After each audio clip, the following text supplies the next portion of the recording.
Hello and welcome back to The Drag Detective.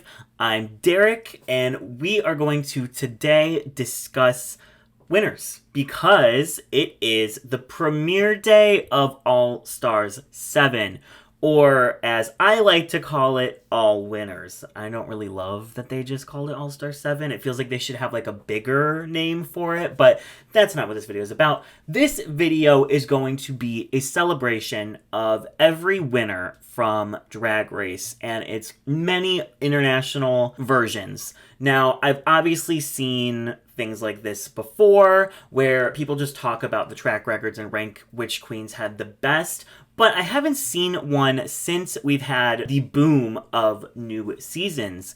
And I feel like there's a lot of international queens who, even myself, am guilty of not fully appreciating because I cannot keep up with all of the international seasons.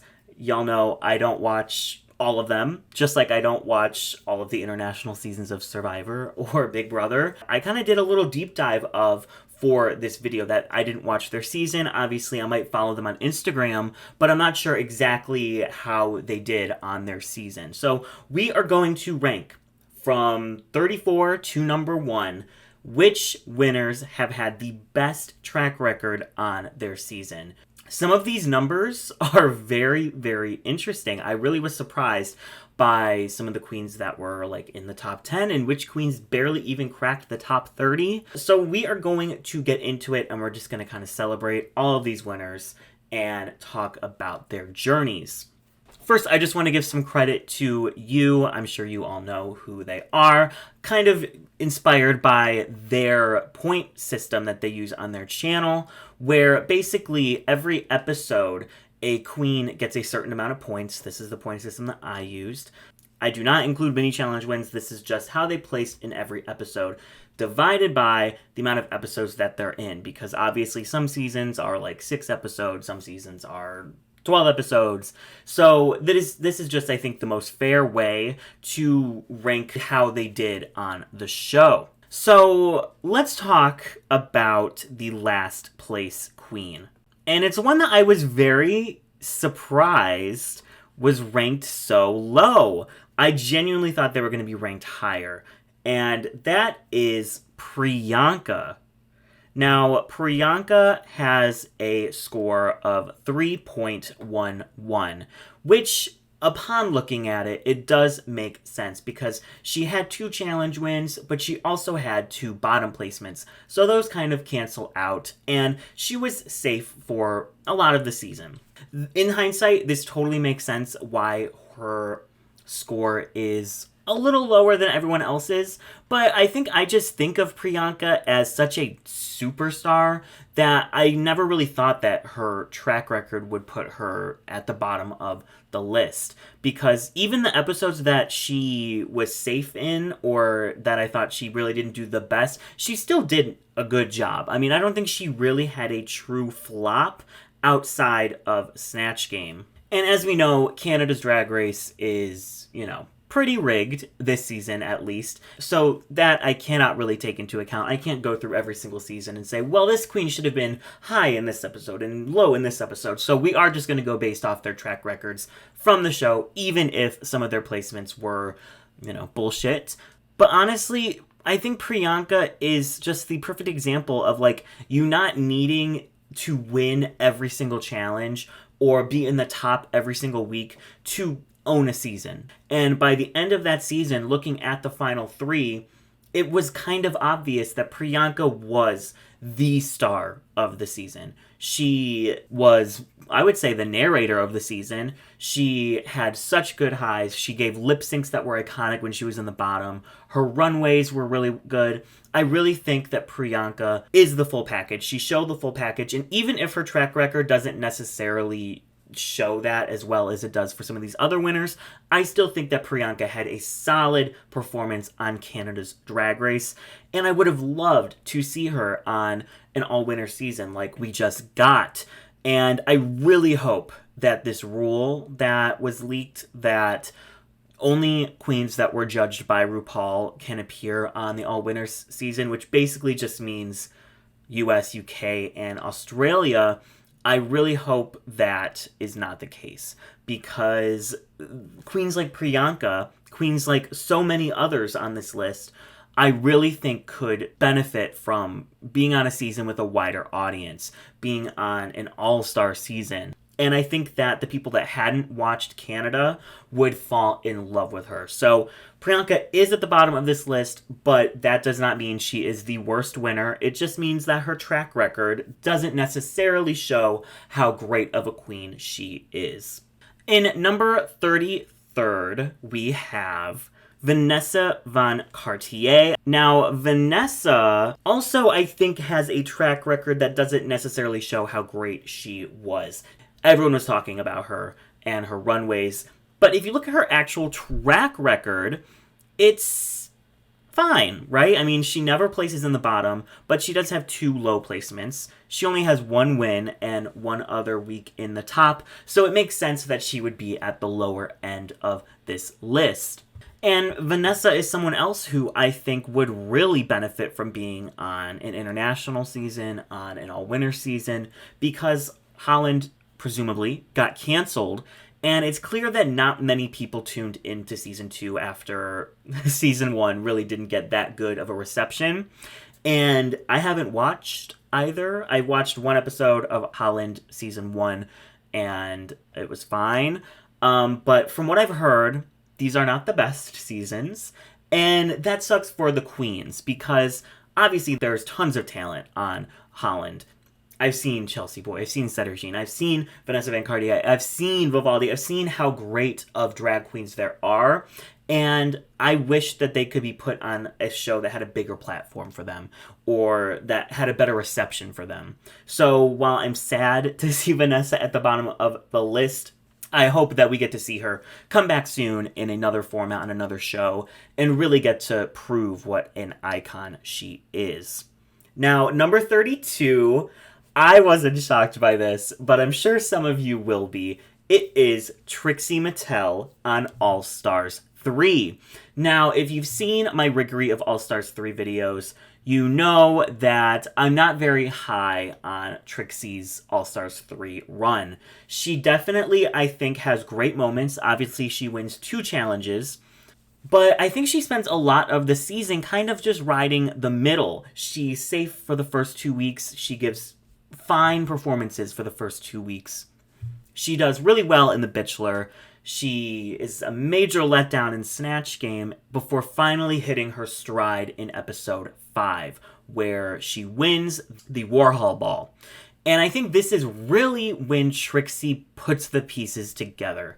Obviously, she had a rocky road on season 7, but she had become such a superstar that I think everyone expected her to start slaying the millisecond that she came onto All Stars. So for her to kind of have a rocky couple of first weeks, I think really surprised people.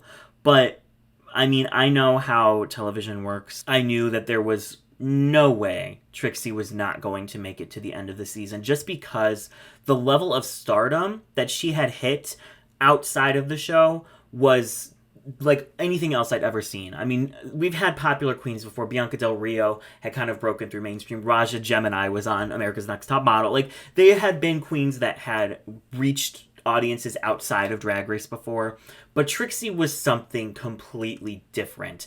And I knew there was no way WOW was not going to have her in the finale. Now, I'm not one of those people that think that they were going to give her the win. I mean, I know there's lots of conspiracy theories that the jury twist was thrown out just so that Trixie had a chance to win, or that Ben quit so that Trixie could win. I don't believe any of that. What I do believe is that Trixie was always going to make it to the end of the season. I think it was just a little rockier than I was expecting. And like I said, she hits her stride, and for the last couple of episodes, she truly is in peak Trixie form. She has the banger of the Warhol Ball. She is iconic as IQ Kitty. She wins in that stupid acting challenge that she's literally the only good thing in. And then she has a very strong finale with a great runway, with a great verse in Kitty Girl, and she takes home the win, and I think she deserves it, but I understand why she is at the bottom of this list here. in number 31, we have the winner of Drag Race Italia, ELECKTRA BIONIC. Now, I did not watch the season. I've heard it's another one that's a little shaky to get through. And what I do know, though, is I followed ELECKTRA. She's stunning. I love her drag. And then when I looked at her track record, I was like, oh, okay, interesting. She is safe the entire season, and then is high in the last episode, and then wins the season. So she is, from my knowledge, the only queen to never win a maxi challenge, but win the season. So I'm not shocked then that she is at the bottom of this list, since obviously a maxi challenge win is going to give you some major points in your score. Now, ELECKTRA BIONIC is a little bit more than TRIXIE and VANESSA. She is at 3.2, but I'm just going to spoil it right now. She is actually tied with 2 other queens with a score of 3.2, and I put ELECKTRA at the bottom of those 3 simply because she has no challenge wins and only 1 week in the top. So who were the other 2 queens with this score? They're 2 of our most recent winners. The one I decided to put in the middle of this little 3.2 sandwich is Blue Hydrangea, the winner of UK versus the World. Now, I personally believe Blue Hydrangea got a raw deal on UK versus the World. I think that her track record really does not represent how well she actually did on the season. I don't think she had a single bad week in the competition, but she's only given 1 win. She also has 1 week in the bottom, and she has 1 high placement. So it's not shocking to see her towards the bottom, especially with such a short season where she just doesn't have as many weeks to be in the top. But Blue Hydrangea is a queen that personally, I think, will never fully translate to Drag Race because of the parameters that are given to her. Obviously, we've seen her do well. She won a challenge on both of her seasons. She made top 5 on UK1, and she won UK versus the World. But I think the true raw talent that Blue has when it comes to makeup is unlike any other queen we have ever seen on Drag Race. And because they only have an hour to get ready, 2 hours to get ready, whatever it is, she cannot do what she does best, which is these incredible makeup transformations. I mean, she should go on Painted by Raven, and I think that everyone would be quivering in their loafers because she is just such a talent, and I wish that we got to see even just a smidge of this on Drag Race. But she really, I think, was contained in what she could do by the parameters of the competition. And she did what she did, and she obviously slayed. I just really wish we got to see this side of Blue on Drag Race as well. The last queen with 3.2, and our most recent All-Stars winner, it is KYLIE Sonique Love. Now, KYLIE, I think, had a very interesting journey to the crown because she kind of, like Trixie, has a shaky start where she's doing fine, but it's more of just middle of the pack. She has 1 high placement in episode 2 in the blue ball, and then by episode 5, she's already in the bottom. But she very quickly, I think, becomes one of the standouts of the season, and it all starts in the Rumerican Horror Story Challenge, where she absolutely obliterates the role of Jessica Lange. Then we see her slay Snatch Game. I still think she should have won Snatch Game. And even in these final challenges where she's in the bottom because she's not winning them, she always gets good critiques, except for in the Drag Tots challenge. And I actually did kind of flub with some numbers here because I felt like it was unfair for these 2 seasons, All-Stars 5 and All-Stars 6, where if you're not in the top, you're in the bottom. That would have just demolished these queens' track records. I just went based off of the critiques. So in Drag Tots, she would have been bottom 2, but in the monologues, she was definitely high. She had one of the best performances of the week, and the judges loved her. So I think that KYLIE's one of those queens that really kicked it into high gear in the latter half of the season, and I think she's definitely dragged down a little bit by the first half, but just seeing her come back and slay on an All-Stars, I think really opened the doors for who they're willing to bring back. Because they took some chances on All-Star 6, and I feel like almost every single one of them fully panned out in their favor. So I love KYLIE. I'm so happy to see her in this winner's circle. And with that, we're moving on to a queen who has zero point 0.2 higher of a score than KYLIE and Blue and ELECKTRA. And that is someone I'm surprised to see so low. It is MONET Exchange in 28th place. Now, MONET, I think I remember her All-Stars run being better than it actually was, because when I rewatched season 4 of All-Stars, I was shocked at how many times she actually is low or in the bottom. She has 3 weeks where she is bottom 3, and she has 3 weeks where she wins, and every other week she's usually safe. She does get one high placement in the club challenge with her iconic alien club with Monique. I think that MONET really shined on All-Stars 4, but I genuinely think she's going to do even better on All-Star 7. Like, I feel like MONET now could do so well at All-Stars, and I'm excited that we actually get to see that, because she did have shaky moments on All-Stars 4. She didn't do great in Jersey Justice. She didn't do great in the talent show, but I feel like we've seen MONET grow so much in just these couple of years since All-Stars 4, and I'm very excited to see what she is going to bring to this season. In 27th place, we have the most recent Canadian winner, Isis Couture, 3.25 for her score. She is another one where she's in the bottom twice and she won twice, so it all kind of cancels out. But she did have a couple of weeks where she was in the top. Now, I think Isis is one of the best runway queens, period, ever. And the fact that she made, I think, most of what she wore, if not all of what she wore, makes her even more of a iconic runway queen to me. And I think that she's very underrated for this. So I would love to see Isis come back, wink wink. And I would love to see Isis really just slay another season where she has more of a budget, she has more resources, and I think that she could be one of, if not the best runway queen with an All-Stars budget. So moving on, we have 26th place, our Drag Race Down Under, our Kiwi queen, Kitamine. I loved Kitamine. I did not finish Drag Race Down Under.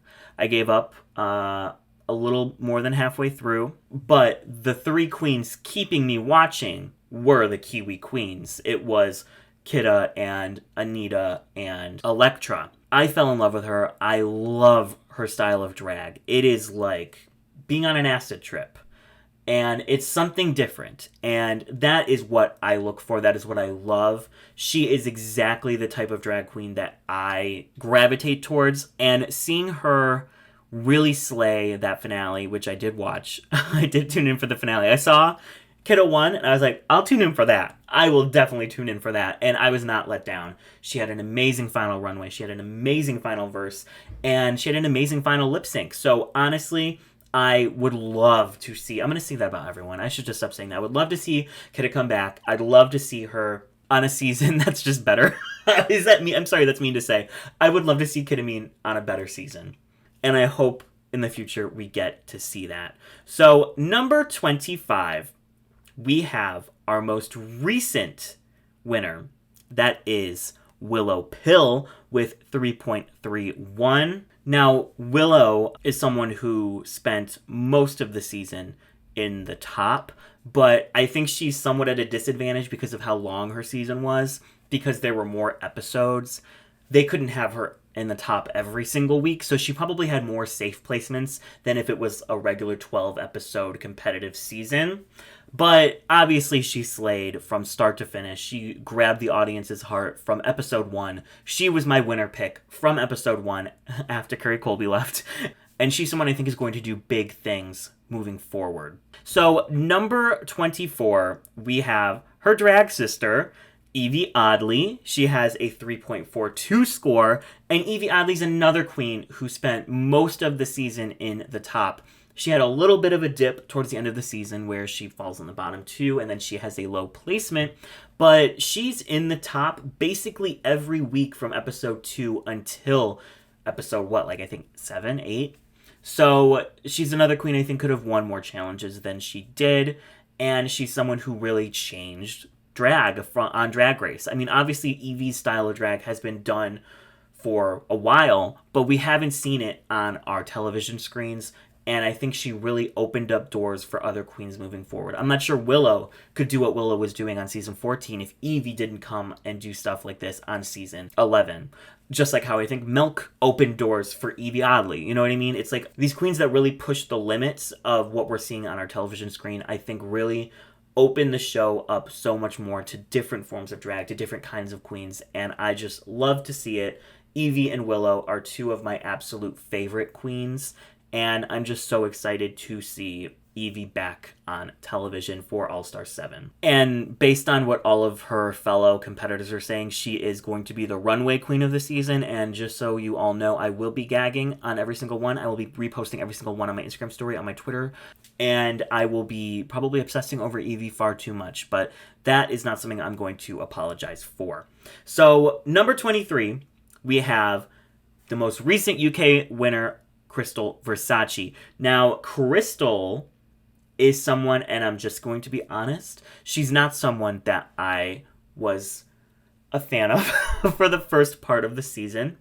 Her style of drag is not something that I gravitate towards. You know, we all have our different tastes, and hers is just not something that excites me. But I fell in love with her by the end of the season.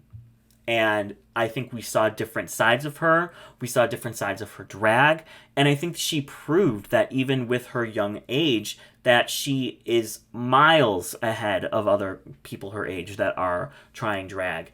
And she is really, I think, a testament of how dedication and hard work will get you anywhere, no matter what your age. You don't have to be 35 and page your dues in order to get recognition. Because Crystal is 19. Obviously, she's been doing drag for a little while, but she came on and she absolutely slayed, and she took home a crown, and she deserved it. I think she's someone who's just going to get better with age. I mean, if that's how amazing she is at drag at 19, I can't even fathom what she's going to be doing at 30.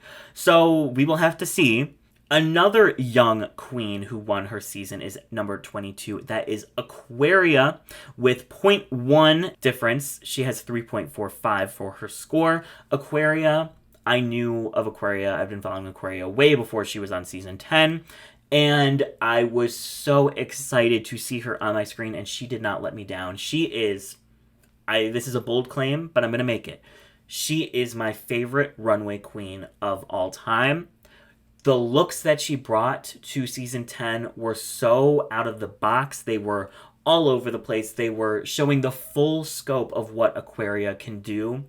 And I will never get over it. I mean, I won't. I watched, there's someone put up a video of like all of her runway looks, and I watch that far too often. So I love Aquaria. She's so funny on social media. If you're not following her on TikTok or Twitter, she's hilarious. And I just think she's the one. She's the one for me. She is one of my all-time favorite queens. She's on my header on all of my social medias, and it's for good reason. She is the mother I never had. She is, no, I'm just kidding. I have a mom.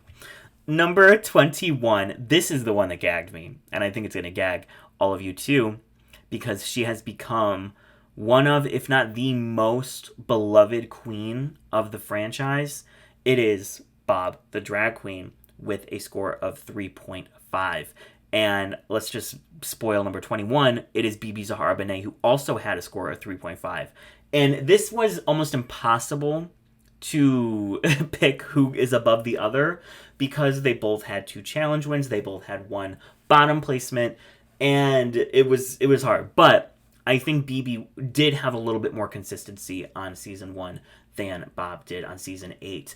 And I was really disappointed when I saw that Bob wasn't on All-Star 7. I would have loved to see her compete against Monet. I would love to just see her come back and compete, period, because I think she could win any season that she touches. It doesn't matter who's on the cast with her, I think Bob is going to win. I mean, obviously she has her own show on HBO. She has been hosting the Pit Stop. She has a YouTube channel. She does all kinds of stuff. She does comedy tours. Bob is one of the most successful queens from the show, and it is because she is so talented, but she's also so humble. Like, you can just tell that she doesn't take it for granted. She puts in the work. She appreciates the support that she's given, and she gives back to the community, and she's just another all-time great. Her track record on season 4, she won 3 times. She was safe a lot. She had a 1 bottom placement, but I do think she still had an incredible run. Because at the end of the day, guess what? These people all won their money. They all have their check. They all, okay, maybe not the UK queens. They all have their WoW Presents Plus show. They all have their gold badges. And this really doesn't matter at the end of the day. I just think it's interesting to see who had some of the better track records. And I thought this was a great chance to just look at all of our winners, because we got, 9 of them last year. We're probably going to get another 12 this year. So let's move on to number 19, Violet Chachki, with a 3.55 score. Now, Violet is another queen who I think really kicked it into high gear the second half of the competition. Obviously, she'd been slaying the runway. She'd been giving incredible sound bites in the confessional, but she gets back-to-back wins towards the end of the season, and I think really proves in those final episodes why she specifically deserved to win. Violet never was in the bottom. She might have been low a couple of times, but I think she was always saved by her runway. She was always saved by just giving that little bit of extra something that not everybody had. And I think that to this day, she's one of the fiercest queens we've ever seen. Every time I see her in her giant martini glass bath that she has on tour, I'm astounded. Number 18, we have one of Rue's favorites. I was going to try and do the voice, but I just don't think it would work out. I don't think it'd be good at all. It's Lawrence Chaney with a score of 3.56. That's 0.1 more than Violet had. Lawrence is, I think, the opposite of a lot of the queens we've been talking about. She dominated the first half of the competition and then struggled the second half of the competition. And I think that's where a lot of the controversy came in, because you have Bimini Bambulash, who struggled the first half and then dominated the second. And I think people somewhat forgot just how great Lawrence did for the whole first half of the competition. She was great in the ball. She was great in the comedy challenges. She was great in the sewing challenge. I mean, she was doing everything. Like, she was hitting everything. She did great in UK Hun. I think Lawrence proved what a powerhouse she was. And even if those last couple of episodes weren't necessarily as great as she'd been doing the first half, I don't think that diminishes what she had already proven for, the first part of the season. Now, number 17, we have one of my personal favorites, someone I'm so excited to watch on All-Star 7. That is KYLIE. Now, I think SHEA came in at a disadvantage on All-Stars 5 because it was almost impossible for her to do better than she did the first time. She's one of those greats that didn't win the season. Like, she dominated season 9, 4 challenge wins, so many high placements. If we were doing her season 9 track record, she would have been probably at the top of this list. So I don't think she was able to fully dominate All-Stars 5 in that same way, but I still think she was able to show her growth. And just like Monet, I genuinely think she's going to come back to All-Star 7 and be even better and proving things to herself and to us that maybe she wasn't able to do before. I mean, SHEA is just one of the most talented queens I think the show has ever seen, and one of the best competitors the show has ever seen. So anytime she steps foot in that workroom, I'm invested, I'm ready to watch, and I think she's going to really, really do great on All-Star 7. Number 16, we have yet another queen of All-Star 7 and one of the original juggernauts of the franchise. It is Raja Gemini, who won 3 challenges on season 3 and gave us one of the most iconic lip syncs to this day to Straight Up by Paula Abdul along with Carmen Carrera. And I mean, from start to finish, Raja was iconic. I mean, that's kind of her branding now for All-Star 7.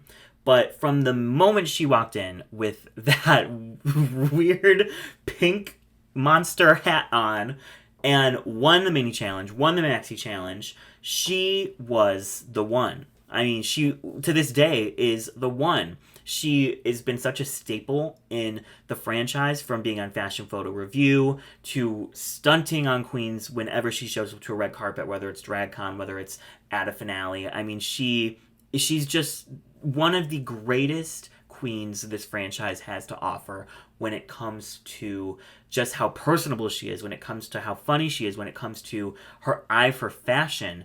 And seeing her come back is one of, like, my dreams come true. And waiting to see her runways has been one of the worst things about waiting for this season to start. I just want to see what she's going to do on that runway, because her looks so far have been so good, and I just cannot wait to see more. Number 15, we have Simone, who is actually tied with Raja for a 3.58 score. Simone, I think, is another one like Raja. The second she walked in, you're just like, yeah, wearing Polaroids of herself, slaying a Janet Jackson lip sync, and then slaying Congratulations the next episode. It's just like, yeah, Simone's winning. And honestly, I don't think I ever wavered in that. I always thought Simone was going to win. No one can touch her. And since then, I mean, she's been on Jimmy Fallon. She's been on magazines. She's done so many things. I think she is going to be another one of those queens that reaches, like, another level of stardom, like a Trixie, like a Bianca.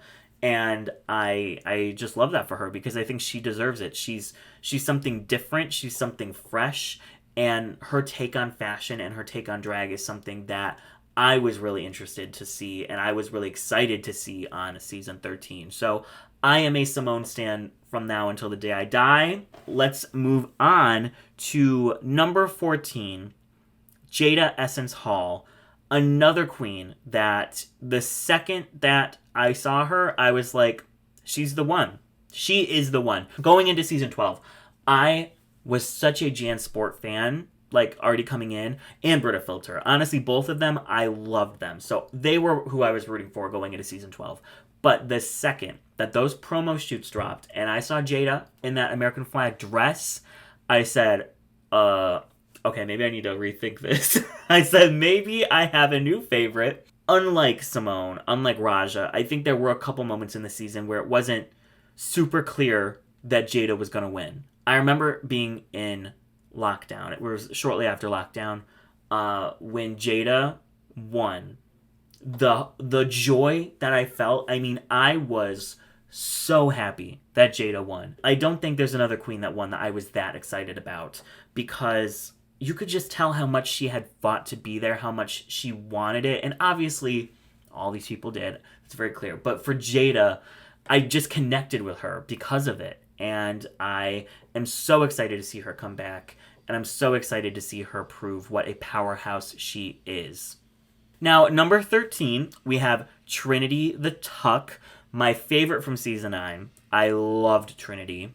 And I think she really came back on All Stars. And she proved that she is one of the fiercest drag queens of all time, and one of the most competitive queens from the show. I mean, for her to say, I want to be in that finale with the best that there is, because I know I can take them all down. I mean, that is nerve. I think that she has proven since her season that she is still at the top of her game with her all winners photo shoots, with her fashions. I mean, I think Trinity is really going to be a huge threat on All-Star 7, and I think she's going to be a lot of fun to watch as well.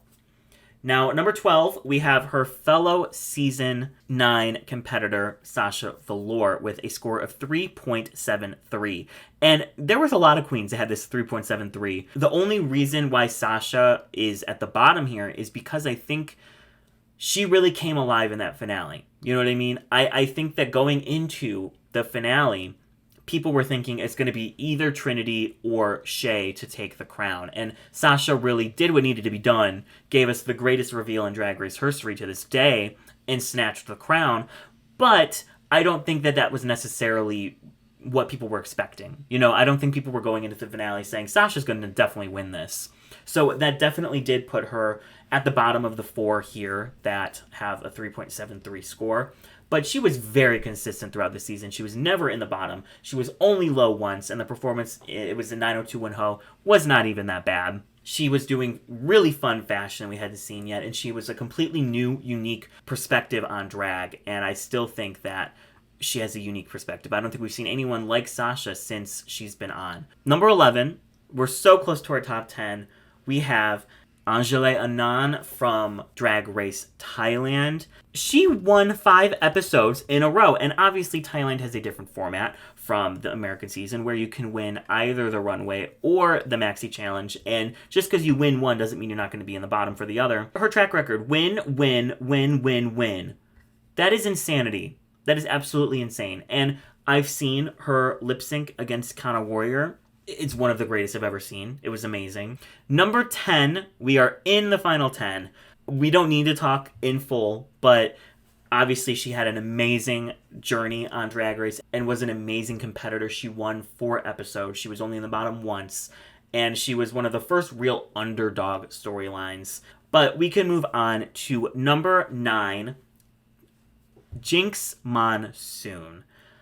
Jinx Monsoon on season 5. She was in the top for literally most of the season. She won 2 challenges. She was only in the bottom once, and when she was, it was iconic because she did the Mambo number 5 lip sync. I think that's like a running theme, is like these girls that make it all the way to the end of the season without being in the bottom.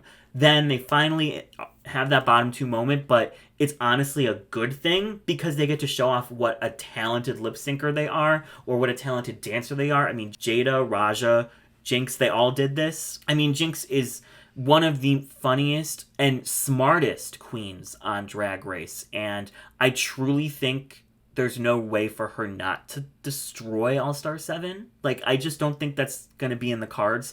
I don't see a world in which Jinx flops All-Star 7. So I can't wait to watch. Number 8, we have the other winner of Drag Race Thailand, Natalia Playacam, and she also had a really good track record. I did not watch this season, but I looked at her track record and I was like, whoa, okay, so she ate. I don't think, according to what I've seen, she is doing drag currently, but she obviously had an amazing run on Drag Race Thailand. We have 5 queens who all have a flat 4.0 score. So ranking these was a little bit difficult, but I'll try and describe why I did what I did. Number 7, we have Chad Michaels, who was the winner of the very first All-Stars and had a very strange run to the top because she was in the bottom 2 along with her partner Chanel in episode 1. Then she was high. Then she won every single other episode. But I think because it was only 5 competitive episodes, she is sort of at a disadvantage here because there weren't more episodes to prove what she could do. So that is why I put her at number 7. She's someone else. I would love to see her come back. It's been a while, and I feel like she could show a lot more now.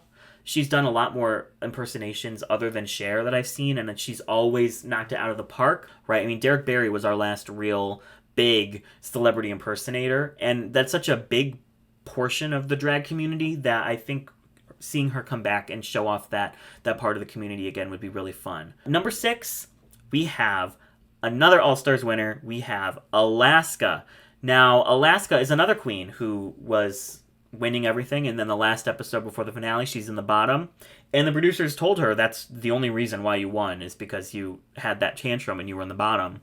And I think it's because you get to see them in this more raw, emotional light. You know, if someone's just winning everything, then you don't get to see them fall. You don't get to see them have to get back up and work their way back to the top. So Alaska, she won 4 challenges. She obviously slayed the entire season. The lip syncs, the runways, the challenges. She did an incredible job. And the only reason I didn't put her a little bit higher is because the other 3 also did this, and I think they had more episodes to show this. So next we have number 5. We're up to our top 5 winners of all time. Carmen Farala. Now, this is not a season that I've watched, but I have seen enough, I've read enough, I've heard enough to know that she is an icon and a star, and I've been following, and I've said, you know what, you all were right.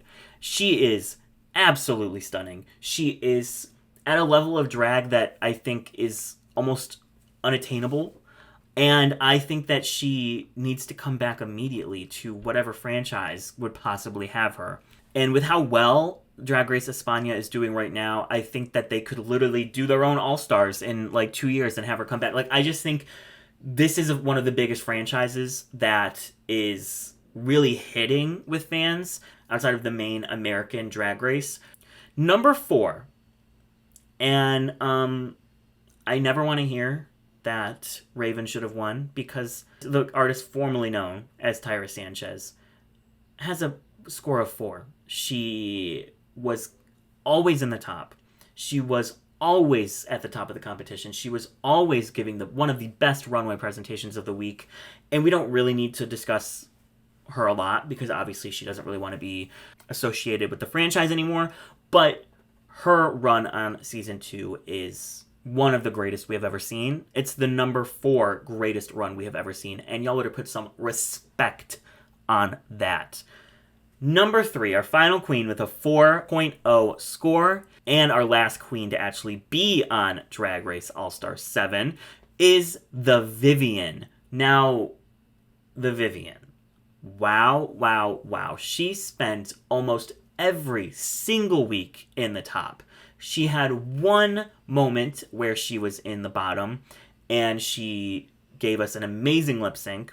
She gave us amazing fashion. She gave us some of the best comedic moments we have ever seen. She is like a comedian. Like, she might not brand herself that, but she is a comedian. She could stand up there doing a stand-up gig for 30 minutes, and I'm sure she would have the crowd laughing every single moment. She is someone I'm so excited to see back. So excited to be able to vie for some cash. So now we have our top 2. And I was very surprised that this queen wasn't number 1. Number 2, with a score of 4.1, we have Bianca Del Rio. One of the biggest queens to ever come out of this franchise. One of the most talented queens we've ever seen. She's an amazing seamstress. She's an amazing comedian. She is just so good at what she does. And I think she's just one of those queens that really deserves everything she's gotten. You can tell she's worked hard for it. You can tell that she never takes it for granted. And she is constantly on tour. This queen is constantly on tour. I think since season 6, she has not stopped touring, except taking like a week off here and there. I follow her, and I swear I only see her solo sold-out tours. To sell out a solo tour every year since your crowning, that is insane. And you know what? It is no shock that she is number 2 on this list. But number 1, the queen who won with the greatest track record with a score of 4.14, it is Envy Peru. I mean, Envy won basically everything. Like, she won basically everything. Out of 7 episodes, she won 4 of them. That's insane. That is actually insane. And I don't think that she gets the appreciation that she deserves for that. I don't think people are talking enough about how amazing Envy Peru is at Drag Race and at drag. And, I mean, 4 episodes out of 7? I mean, the only other queen who really could compete with that is Benjela Creme, who won 5 out of the 6 that she competed in. Was I surprised to see Envy at the top? Maybe only because I expected it to be Bianca, but then when I saw her track record again, I was like, you know what? No, pack it up. That makes sense to me. So there you have it. The list of all 34 winners in order. Who is your favorite winner of all time, and who are you rooting for the most on All-Star 7? We have many things in the works that I'm very excited about on this channel for All-Star 7, and I cannot wait to share them with you all. But until then, here are the links to all of my social medias. Make sure you are following me on Instagram. I'm doing a trading card photo series for All-Star 7. I'm about to start a new series on my Twitter. As always, thank you to my wonderful, beautiful patrons. I appreciate you so much. I've been so busy lately. I really need to pump out some Patreon content. So trust me, it's coming. It is coming. It has been a long, long day. solving the mystery of who is the most iconic drag race winner of all time. And the answer is, we will find out, I guess, when All-Star 7 ends. And eventually, we need to have an all winners, where all of the seasons of the all winners then compete to see who's the winner of all the winners. That is when we will truly see who is the queen of queens. I'll meet you all for that in 2042, when the Drag Detective will be literally like pushing 50. RuPaul will be cryogenically frozen, but still hosting. And Bob the Drag Queen will be president of the United States. So I'll see you all then. And until then, I'll see you all in the next one.